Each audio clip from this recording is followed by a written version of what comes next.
Joo, mun nimi on Sylvelinin Marko ja toimin täällä Aulangon hotellilla hotellijohtajana. No, tämä tarjoaa kyllä erittäin monipuoliset mahdollisuudet niin kuin vapaa-ajan ja sitten toisaalta myöskin niin kuin kokoontumiseen ylipäätään niin kuin työn tai vapaa-ajan merkeissä. Eli palveluitahan on laaja skaala sillä tavalla, että meillä on mittavat isot ravintolapalvelut, meillä on kylpyläpalvelut, kokouspalvelut, majoitetaan ihmisiä, eli tässä on 246 huonetta. Ja sen lisäksi tässä on tietysti sitten iso määrä erilaisia aktiviteetteja, mitä tähän majoitukseen ja oleskeluun voi yhdistää. No mä sanoisin näin, että meidän vahvuus on ehkä tämä sijainti täällä Aulangon puistossa, äärimmäisen hieno sijainti. Sitten toisaalta niin meidän laaja palvelutarjonta niin on kaikki tässä hyvin tiiviissä nipussa. Ja sitten taas niin kuin saman katon alla pystyy harrastamaan täällä oikeastaan laidasta laitaan niin kuin hyvin monenlaisia asioita.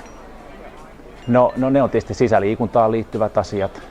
Meillä voi keilata, meillä voi golfata sisällä, meillä on hyvä kuntosali.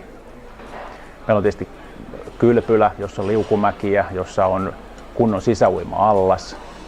Sitten meillä on tenniskentät tässä lähellä. Sitten meillä on hyvät golfkentät, 9-reikäinen Hugo ja 18-väyläinen Eversti tuossa ihan hotellin vierustalla.